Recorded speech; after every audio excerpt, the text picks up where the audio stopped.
Shalom Bapak Ibu Saudara-saudari yang ada di rumah. Jumpa lagi bersama kita dalam ibadah GSKI Gajah Mada. Kita mau teduhkan hati gelombang jiwa kita. Kita mau menghadap tatanya yang kudus. Hanya Engkaulah Raja di atas segala raja. Kami serahkan seluruh kehidupan kami hanya di dalam tangan-Mu. Beracaralah Tuhan di dalam setiap hidup kami. Terima kasih Tuhan, hanya Engkau.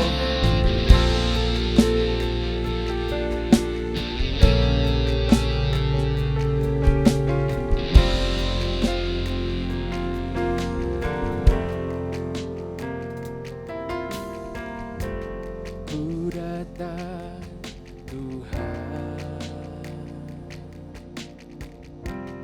membawa syukurku atas semua berkat-Mu yang Kau berikan bagiku. Bersama katakan, ku datang Tuhan, membawa rinduku, kasih-Mu besar bagiku, nyata di dalam hidupku.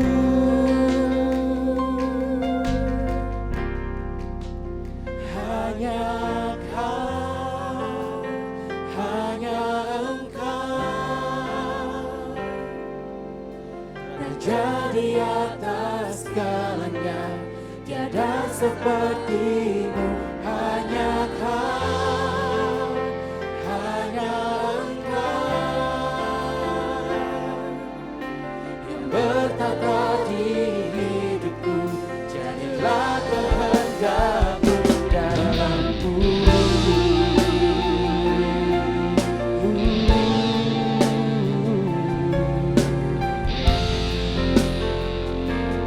Bersama kita katakan, ku datang Tuhan, membawa syukurku atas semua berkat-Mu yang Kau berikan bagiku. Kami mau datang Tuhan, ku datang Tuhan, membawa setiap kerinduan kami, membawa rinduku, sebab kasih-Mu besar bagi kami Tuhan. Kasih-Mu besar bagiku, nyata di dalam hidupku. Hanya Kau, hanya Engkau, Raja di atas segalanya, tiada seperti-Mu. Hanya Kau, hanya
Sepertimu hanya Kau, hanya Engkau yang berkata di hidupku, jadilah kehendak-Mu. Yang berkata di hidupku, jadilah kehendak-Mu. Yang berkata di hidupku, jadilah kehendak-Mu.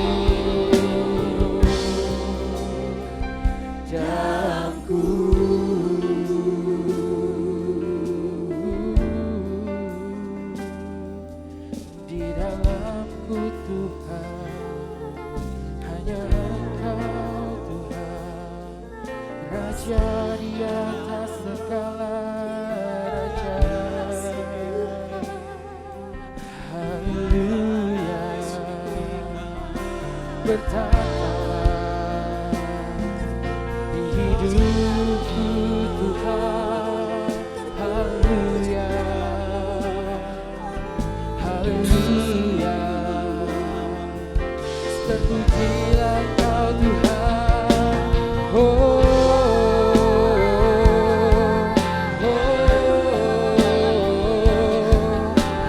haleluya, hanya Engkau Tuhan, hanya Engkau Yesus. Haleluya, haleluya, haleluya. Kami sembah Kau Tuhan, kami agungkan Engkau. Haleluya, haleluya, berkatalah di hidup kami. Haleluya, pegang tangan kami Tuhan, jangan lepaskan. Haleluya, syukur bagimu. Inilah hidup kami Tuhan, hanya Engkaulah Raja di atas segala raja. Bertatalah di dalam kehidupan kami. Kami siap memuji, memuliakan nama-Mu. Bersama-sama kita katakan, amin. Kita mau memuji Tuhan bersama-sama, sebab kita diberikan kidung pujian yang baru. Haleluya.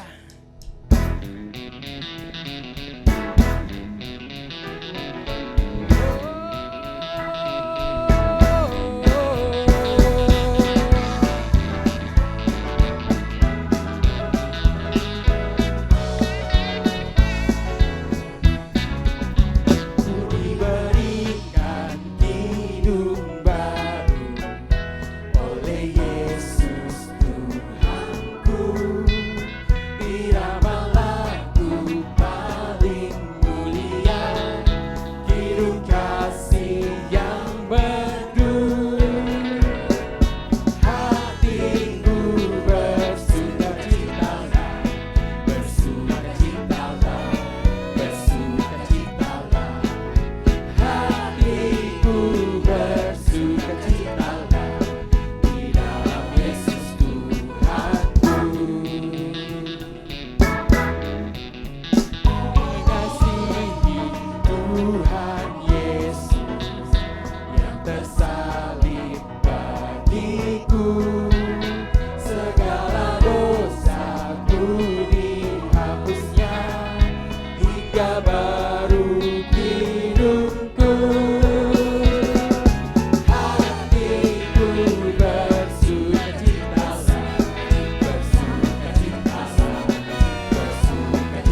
Kita mau siapkan segenap hati kita.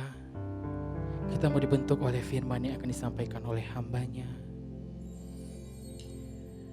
Biar melalui nyanyian pujian hidup kami Tuhan, kami boleh terus berkenan di hadapan-Mu.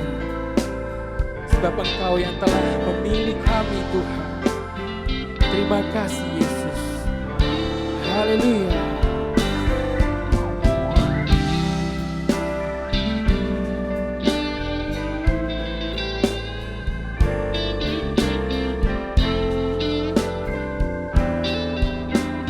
Kita katakan bersama-sama pujian.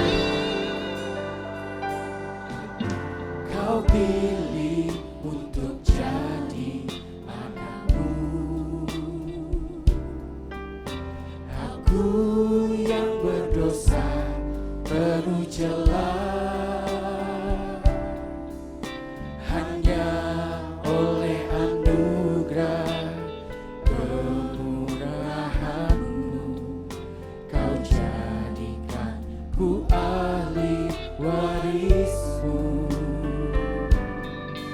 Kehendak-Mu aku jadi sempurna, hidup tak bercacat, tak bercela, agar ku layak duduk dalam kemuliaan-Mu di kerajaan Bapa di surga. Nyanyian hidupku, hidupku tak sekedar syair lagu dan irama. Nyanyian hidupku, hidupku melakukan kehendak-Mu Bapa.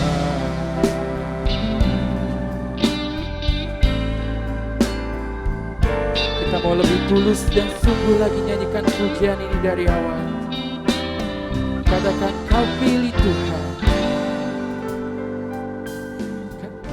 Kau pilih untuk jadi anak-Mu. Aku yang berdosa penuh celah, sebab oleh anugerah Tuhan, hanya oleh anugerah dan oleh kemurahan-Mu Kau jadikan kami ahli waris-Mu Tuhan. Ahli waris-Mu. Kehendak-Mu aku jadi sempurna, hidup tak bercacat, tak bercela. Kami ingin layak duduk, agar ku layak duduk dalam kemuliaan-Mu di kerajaan Bapa di surga.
Bapak, Ibu, saudara-saudara yang kasih Tuhan, mari kita berdoa. Bapa di dalam surga, sebentar kami akan mendengarkan firman-Mu. Kami mohon kiranya Tuhan menolong agar setiap kami dapat menangkap kebenaran firman yang akan disampaikan pada malam hari ini. Kebenaran yang mengubahkan cara pandang kami. Kebenaran yang mengarahkan hidup kami lebih baik, menjadi lebih berkenan kepada Tuhan. Yang Maha Mulia taruh perkataan-Mu di mulut hamba-Mu ini, sehingga menjadi berkat bagi seluruh jemaat Tuhan yang mendengar kebenaran ini. Aku serahkan pemberitaan firman-Mu ke dalam tangan Tuhan yang menuntun dan menyertai kami semua. Di dalam nama Tuhan Yesus Kristus kami berdoa. Amin. Amin. Puji Tuhan, Bapak, Ibu, saudara-saudara yang kasih Tuhan, dimanapun Bapak dan Ibu berada. Di kesempatan malam hari ini kita akan belajar satu topik yang begitu penting, sangat penting, dan menuntut keseriusan bagi setiap kita, anak-anak Tuhan. Sehingga dalam pengiringan kita kepada Tuhan, benar-benar kita mengikuti kehendak Tuhan. Kita mengikuti apa yang Tuhan inginkan. Oleh sebab itu saya mengajak kita semua untuk melihat, membaca bersama-sama di dalam Markus pasal yang ke-11, mulai ayat yang ke-12 sampai ayat yang ke-14. Kemudian kita sambung di pasal yang ke-11 ayat 19 sampai ayat yang ke-21. Saya akan membaca ayat yang ke-12 sampai ayat yang ke-21. Markus 11 ayat yang ke-12 saya mulai. Keesokan harinya, sesudah Yesus dan ke-12 muridnya meninggalkan Betania, Yesus merasa lapar. Dan dari jauh ia melihat pohon ara yang sudah berdaun. Ia mendekatinya untuk melihat kalau-kalau ia mendapat apa-apa pada pohon itu. Tetapi waktu ia tiba di situ, ia tidak mendapat apa-apa selain daun-daun saja. Sebab memang bukan musim buah ara. Maka katanya kepada pohon itu, jangan lagi seorang pun makan buahmu selama-lamanya. Dan murid-muridnya pun mendengarnya. Ayat yang ke-19. Menjelang malam mereka keluar lagi dari kota. Pagi-pagi ketika Yesus dan murid-muridnya lewat, mereka melihat pohon ara tadi sudah kering sampai ke akar-akarnya. Maka teringatlah Petrus akan apa yang telah terjadi. Lalu ia berkata kepada Yesus, Rabi, lihatlah pohon ara yang kau kutuk itu sudah kering. Bapak, Ibu, Saudara yang dikasihi Tuhan, Alkitab menceritakan saat pagi itu Tuhan Yesus beserta murid-muridnya meninggalkan Betania. Dan Tuhan merasa lapar. Tuhan benar-benar lapar. Lalu dilihatnya pohon ara yang sudah berdaun lebat. Apa yang diharapkan Tuhan? Apa yang diharapkan Tuhan? Tuhan ingin menikmati sesuatu untuk mengisi perutnya, rasa laparnya. Ketika Tuhan Yesus mendekat pohon ara tersebut, ternyata Tuhan tidak menemukan apa-apa. Demikian yang tercatat di dalam firman Tuhan. Ia mendekatinya untuk melihat kalau-kalau ia mendapat apa-apa pada pohon itu. Apa yang Tuhan cari? Di sini dikatakan Tuhan melihat, Tuhan mendekati dan melihat kalau-kalau ia mendapat apa-apa dari pohon itu. Tentu sesuatu yang bisa memuaskan rasa laparnya. Sesuatu yang bisa menjadi asupan, sesuatu yang bisa dimakan oleh Tuhan Yesus. Ternyata ia tidak mendapatkan apa-apa. Sebab Alkitab berkata pada hari itu, belum musim buah ara, belum musim buah hara. Menurut Bapak Ibu, apa yang Tuhan cari dari pohon itu? Tentu bukan daunnya. Sebab dikatakan pada saat itu, daun pohon ara sudah rimbun. Pohon itu dipenuhi oleh daun-daun. Tetapi Tuhan bukan mencari daun. Ada sesuatu yang Tuhan cari. Apa itu? Apakah Tuhan mencari buahnya? Ada orang berkata Tuhan mencari buahnya. Tetapi sesungguhnya Tuhan tidak mencari buah ara. Mengapa? Karena di ayat 13 dikatakan, tetapi waktu ia tiba di situ, ia tidak mendapat apa-apa selain daun-daun saja. Sebab memang bukan musim buah ara. Bukan musim buah ara. Sehingga yang Tuhan cari memang bukan buah ara. Aneh apabila Tuhan mendekati pohon ara, mencari buah ara, bukan pada musimnya. Tentu Tuhan Yesus tidak akan menemukan buah ara, satu pun juga. Tidak akan menemukan buah ara. Sebab sekali lagi, bukan musim buah ara. Ini tentu jenis pohon ara tertentu. Dan memang belum musim pohon ara berbuah. Jadi jelas memang Tuhan tidak mencari buah ara. Jadi apa yang Tuhan cari?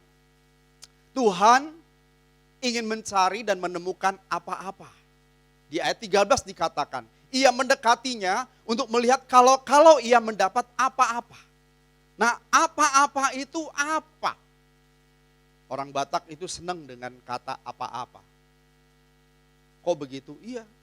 Kadang-kadang orang Batak ya suruh seseorang nih, bisa dengan kata-kata apa-apa orang yang disuruh itu bisa mengerti. Misalnya begini, tolong dulu Patik, diapakan dulu apanya itu biar apa. Tapi si Patik bisa ngerti apanya itu apa dan harus diapakan. Nah sekarang kita harus meneliti apa yang dimaksud dengan apa-apa. Supaya apa-apanya ini. Ya kan? Jadi apa sih yang Tuhan cari? Jelas Tuhan bukan mencari buah ara, tetapi yang Tuhan cari adalah apa-apa. Sesuatu yang Tuhan cari. Apa yang Tuhan cari di situ? Nah, karena sesuatu yang Tuhan cari, Tuhan tidak mendapatkannya, maka Tuhan berkata kepada pohon itu, jangan lagi seorang pun makan buahmu selama-lamanya, dan muridnya pun mendengarnya. Jangan lagi seorang pun makan buahmu selama-lamanya. Ini kalimat apa? Ini kutuk, Bapak Ibu.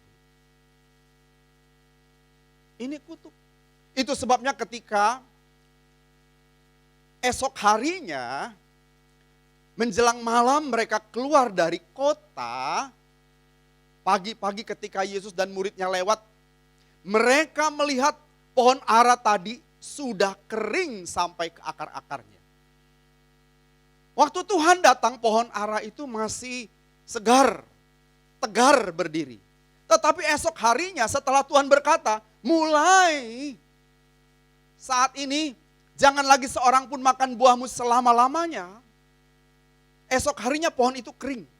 Tuhan mengutuk pohon itu. Nah, kalau kita pikir, Tuhan sentimenkah dengan pohon ara? Apakah Tuhan sentimen dengan pohon ara tersebut? Sehingga ketika Tuhan cari sesuatu dari pohon itu untuk dikonsumsi dan tidak didapatkannya, Tuhan marah. Bapak Ibu, Tuhan gak sentimen. Tuhan menggunakan pohon ara ini sebagai alat ajar. Memang Tuhan bukan mencari buah ara. Bukan, karena belum musimnya. Apa yang Tuhan cari? Dan kenapa Tuhan harus mengutuk pohon itu? Tentu kita akan berpikir karena pohon itu tidak berbuah. Benar, pohon itu dikutuk karena tidak berbuah.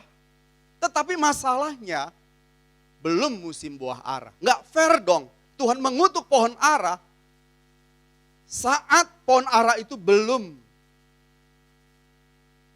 musim berbuah.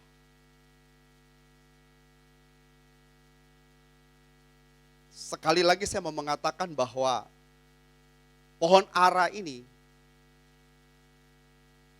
digunakan Tuhan sebagai alat ajar. Bukan sebuah perumpamaan, tetapi alat ajar. Bukan sebagai perumpamaan, sebab benar-benar terjadi. Tuhan benar-benar mengutuk pohon ara. Dan pohon ara itu benar-benar ada. Sebelumnya pohon ara itu segar, tegar berdiri. Tetapi setelah Tuhan mengutuk, pohon itu menjadi kering. Menjadi kering sampai ke akar-akarnya. Jadi begini Bapak Ibu. Tuhan memang bukan mencari buah ara. Tetapi yang Tuhan cari adalah bunga. The first fruit. Sesuatu yang akan menjadi, akan menentukan bahwa pohon ara ini pada musimnya berbuah. Memang belum buah, belum berbuah, belum musim berbuah. Tuhan tidak mencari buah ara. Tetapi sesuatu yang dimaksud di sini apa-apanya ini adalah menjelang pohon ara berbuah atau menjelang musim pohon ara berbuah. Maka pohon ara ini lebih dahulu ditandai oleh melebatnya daun-daun. Daun-daun di pohon itu. Menjelang pohon ara berbuah ditandai oleh melebatnya daun pohon ara. Daun pohon ara mulai merimbun. Setelah itu baru ditemukan bakal buah. The first fruit. Tapi ini kecenderungannya adalah bunga Bapak Ibu. Bunga bukan ya dikatakan sebagai bakal buah. Bukan buah. Biasanya ditandai oleh timbulnya pucuk-pucuk bunga. Nah itu yang Tuhan cari. Menjelang musim ara, ketika daunnya mulai merimbun, maka akan timbul pucuk-pucuk yang bisa dimakan. Nah itu yang Tuhan cari.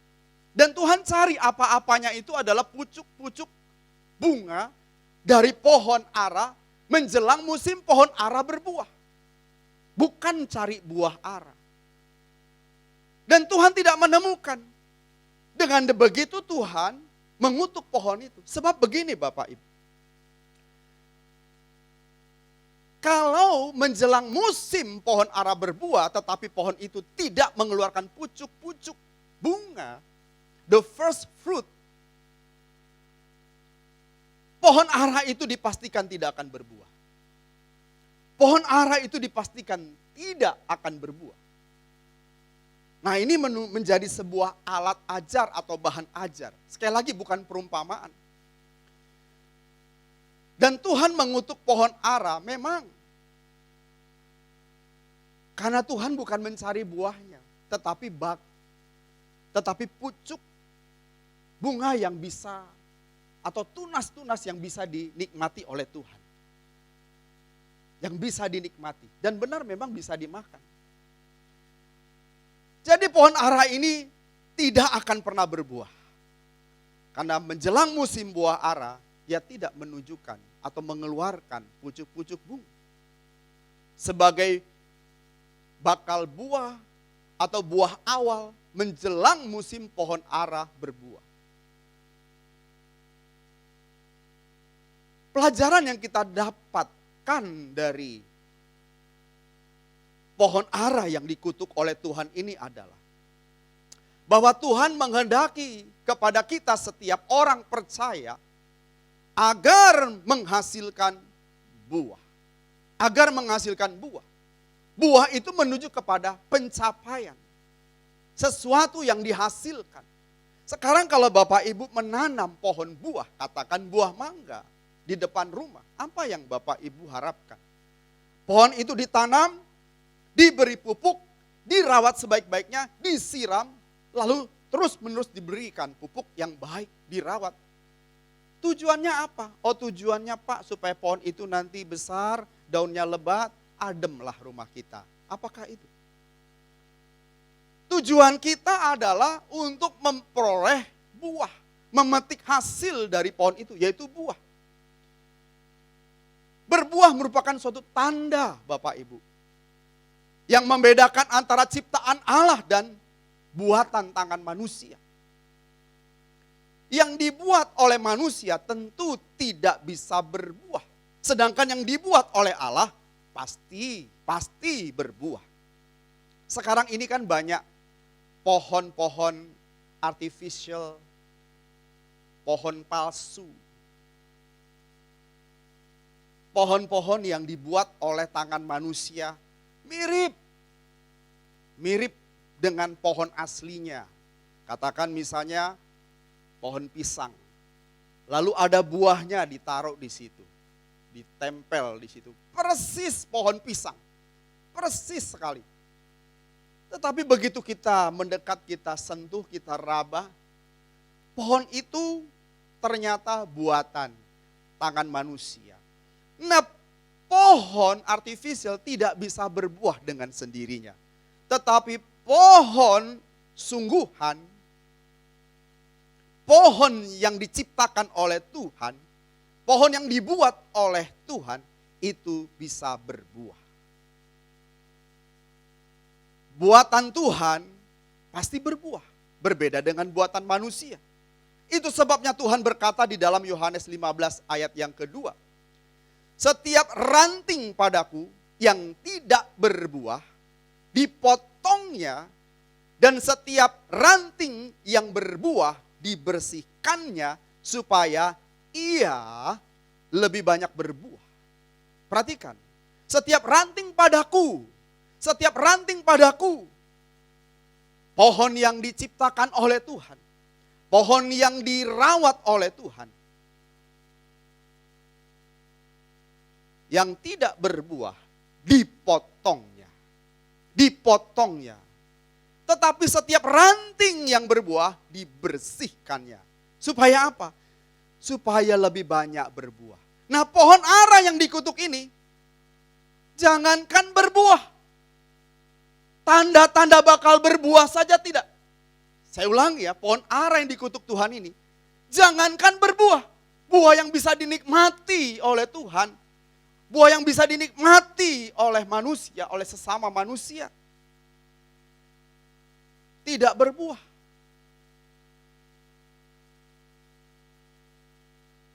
Tidak berbuah pada musimnya. Tanda-tanda bakal berbuah saja tidak ada. Nah, yang Tuhan kehendaki Bapak Ibu, jangankan buah, tanda-tandanya saja mesti nampak, mesti keluar.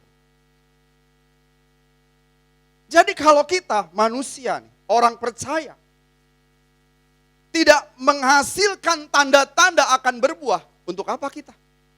Untuk apa kita diselamatkan? Untuk apa kita dirawat, dijaga, dipelihara oleh Tuhan? Tentu Tuhan panjang sabar, makrotomias, panjang sabar. Tetapi panjang sabarnya Tuhan bukan berarti tidak ada batasnya.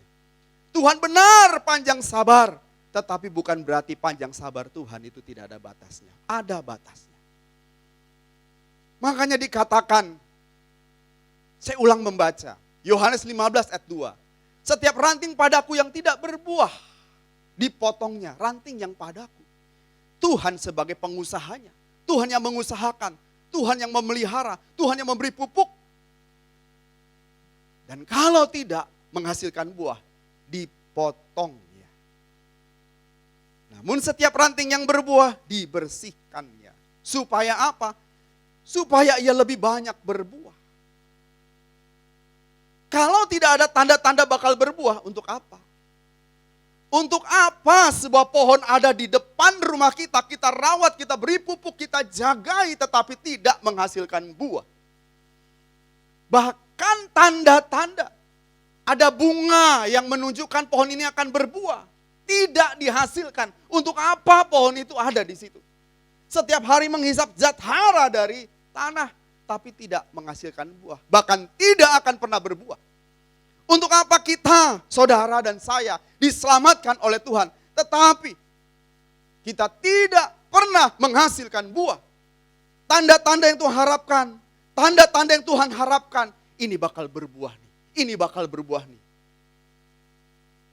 Tapi tidak menunjukkan tanda-tanda bakal berbuah. Untuk apa ada di situ? Untuk apa kita diselamatkan? Untuk apa kita ditebus? Untuk apa kita dipilih dari sekian miliaran manusia menjadi anaknya? Tetapi kita jangankan berbuah, jangankan menghasilkan tanda-tanda pertobatan. Jangankan menghasilkan buah pertobatan, tanda-tanda buah pertobatan saja kita tidak menghasilkan. Tidak bisa kita munculkan. Saya ulangi Bapak Ibu. Untuk apa kita dipilih dari sekian miliaran manusia? Jika sampai hari ini jangankan kita berbuah, tanda-tanda yang menunjukkan bahwa kita akan menghasilkan, mengeluarkan buah. Misalnya buah pertobatan Bapak Ibu. Untuk apa kita ada? Oleh sebab itu Tuhan menghendaki setiap kita menghasilkan buah. Tapi lebih dahulu tanda-tanda bahwa kita bakal berbuah. Sebab buah itu menunjukkan, merupakan tanda. Buah itu merupakan tanda. Dua hal ini. Satu, buah itu menunjukkan tanda kehidupan. Yang kedua, berbuah itu menunjukkan tanda pertumbuhan. Itu yang kedua. Yang pertama, buah merupakan tanda kehidupan. Pada waktu sebuah pohon berbuah, ini menandakan bahwa pohon itu masih hidup. Kalau sebuah pohon tidak berbuah, pohon yang sudah kita tanam, kita rawat, kita pupuk, dia tidak berbuah. Untuk apa pohon itu ada? Menunjukkan pohon itu mati. Demikian juga dengan kehidupan manusia rohaniah kita atau batiniah kita. Jikalau kita tidak menghasilkan buah, berarti kita mati Bapak. Kita berkata aku sudah bertobat. Tunjukkan tanda-tanda pertobatan itu. Tapi kita mengaku sudah percaya, bertobat. Bertobat berarti meninggalkan segala percintaan dunia. Meninggalkan segala kesenangan dunia. Karena kita sudah diselamatkan oleh Tuhan. Tapi ternyata faktanya kita tidak meninggalkan dunia. Kita masih terikat dengan dosa. Kita masih terikat dengan percintaan dunia. Kita terikat dengan segala kesenangan dunia. Masih ada dosa yang kita sayangi. Kita rawat. Ada dosa favorit yang selalu kita lakukan. Dosa favorit ini sesuatu yang sering. Makanan favorit, makanan yang acap kali kita cari, kita makan. Menjadi kesukaan, ini dosa favorit. Yang selalu kita lakukan. Nah Bapak Ibu, seharusnya kita mulai menunjukkan tanda-tanda. Kalau bisa memang sudah meninggalkan. Oke, tetapi yang Tuhan kehendaki, coba tanda-tandanya dulu lah. Bahwa kita sudah bertobat. Tanda pertobatan, buah pertobatan. Sebelum kita berbuah, tanda-tanda pertobatan itu mestinya nampak. Kalau tidak berarti kita mati. Jadi pohon yang tidak berbuah itu berarti mati. Sama halnya dengan kehidupan. Jika kita memiliki kehidupan Kristus di dalam diri kita, otomatis kita pasti berbuah. Kita akan meninggalkan segala kejahatan kita, kesenangan-kesenangan dosa. Sesuatu yang menjauhkan kita dari Tuhan. kita akan tinggalkan. Itu sebabnya Yakobus 2 ayat 17 berkata, jika iman itu tidak disertai perbuatan, maka iman itu pada hakikatnya adalah mati. Jangan berkata bahwa yang penting aku percaya Yesus, aku sudah ditebus. Aku sudah ditebus oleh darah Tuhan Yesus dari kematian kekal. Kalau kita tidak menghasilkan buah, pada hakikatnya kita mati. Alkitab dengan jelas berkata kepada kita bahwa tubuh tanpa jiwa adalah mati. Jikalau kita memiliki iman di dalam, tetapi tidak mempunyai kelakuan di luar, berarti kita merupakan orang Kristen yang mati. Kita berkata aku punya iman di dalam, tetapi faktanya kita tidak mempunyai kelakuan di luar. Iman model apa yang kita tunjukkan? Iman model apa yang kita peragakan? Kita tidak menghasilkan buah. Nah, Bapak Ibu saudara-saudara yang dikasihi Tuhan, jikalau hati kita beriman kepada Tuhan, tetapi kelakuan kita bertentangan dengan iman, maka kita bukan saja tidak memuliakan Tuhan, tetapi menghina Tuhan Sang Pemberi hidup. Karena buah merupakan tanda hidup. Yang kedua, buah merupakan tanda pertumbuhan. Kalau Bapak Ibu belum pernah menanam pohon dengan tangan sendiri, biasanya hanya membeli buah di pasar, tentu kita belum mengerti apa artinya, bagaimana susahnya memelihara sebuah pohon yang kita nantikan, kita harapkan berbuah. Kita tanam sendiri, kita pupuk, kita rawat, berhari-hari bisa berbulan-bulan. Dengan sabar kita menantikan hasil. Kita berharap pohon ini bertumbuh. Nah, sebuah pohon yang bertumbuh itu ujungnya pasti berbuah. Suatu hari pasti berbuah. Jika kita menanam pohon dan menyaksikan benih itu bertumbuh, makin hari makin besar, makin hari masih makin besar, maka hati kita terhibur. Demikian juga dengan kehidupan orang Kristen. Ditebus oleh darah Kristus. Tuhan yang memberikan kepada kita kebenaran dan memberikan kita pertumbuhan. Tuhan yang merawat kita. Tuhan nunggu. Tuhan menantikan kita bertumbuh. Yang pada akhirnya berbuah. Memiliki satu buah yang bisa dinikmati oleh pemiliknya.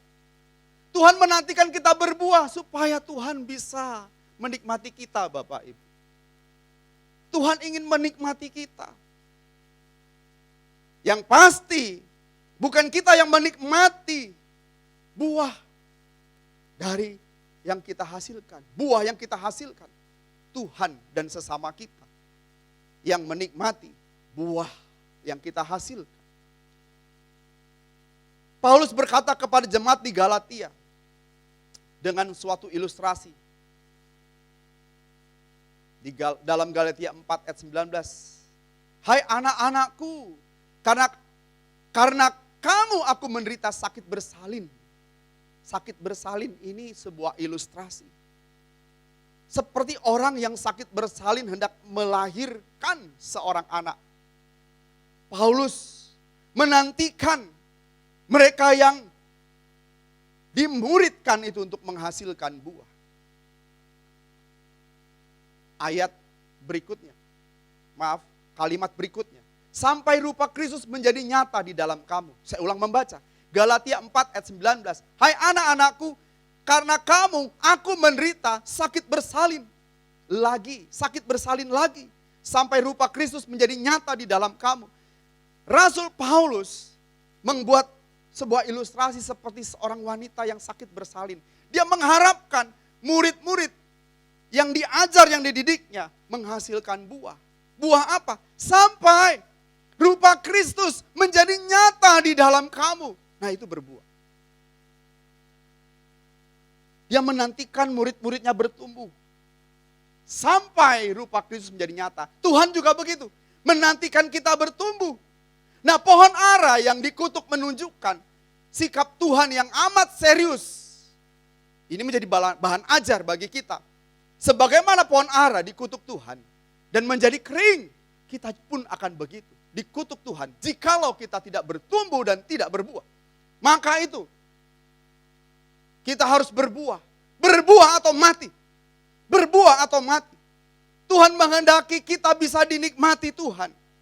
Buah itu ada untuk Tuhan. Buah itu ada untuk dinikmati Tuhan. Buah itu ada untuk dinikmati. Bukan buat saudara yang menikmati. Bukan kita sendiri tetapi orang lain. Sama seperti Tuhan Yesus mengutuk pohon ara yang tidak berbuah. Maka Tuhan juga sekali lagi akan mengutuk kita. Dan melemparkan kita ke api kekal jika kita tidak menghasilkan buah. Oleh sebab itu, mari kita hasilkan buah. Tuhan memberkati.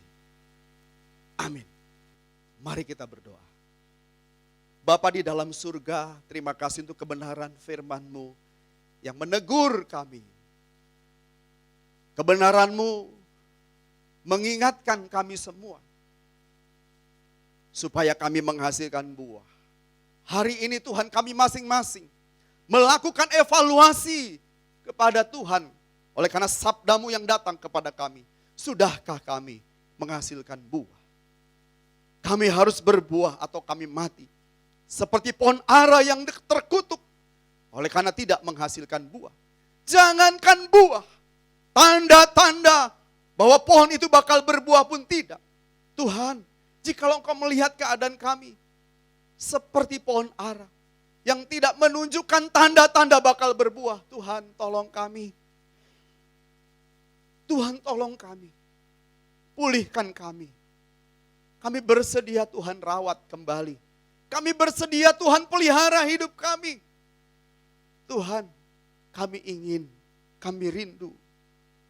Tangan Tuhan sendiri yang membentuk kami, memelihara kami, merawat kami hingga kami berbuah.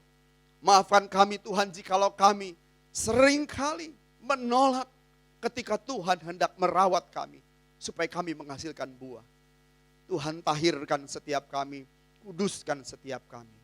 Tuhan maafkan atas ketidakbenaran kami. Kami mau berbuah. Sebab kami tidak punya pilihan berbuah atau kami mati. Tuhan tolong kami. Patrikan kebenaran-Mu di hati setiap kami Bapa. Dan sertai semua umat Tuhan yang mengangkat hatinya kepadamu, yang menanggapi kebenaran-Mu. Terima kasih Tuhan, kebenaran-Mu menyelamatkan kami. Dan Abang menyerahkan semua umat-Mu dalam segala keadaan yang mereka hadapi saat ini. Berikan kekuatan. Mereka yang kekurangan Tuhan cukupkan. Mereka yang takut Tuhan hiburkan. Beri kekuatan. Takut menghadapi situasi sekarang ini. Situasi yang mencekam. Tuhan berikan keberanian. Biarlah Tuhan menolong kami untuk memandang Tuhan. Dan benar-benar bertumbuh di dalam Tuhan. Sehingga kami tidak takut apapun. Sekarang Bapa di surga, kami memohon tangan Tuhan sendiri terkedang dan memberkati kami. Kami mengangkat tangan di hadapan-Mu, memohon berkat-Mu. Kekasih-kekasih Tuhan, permata hati Tuhan. Sekarang terimalah segala berkat yang melimpah dari Bapa di surga. Cinta kasih dan rahmat yang tiada berkesudahan dari Sang Gembala Agung Tuhan kita Yesus Kristus. Dalam persekutuan yang manis dengan Roh Kudus akan menyertai kita semua. Mulai saat ini sampai selama-lamanya. Amin. Amin. Tuhan memberkati.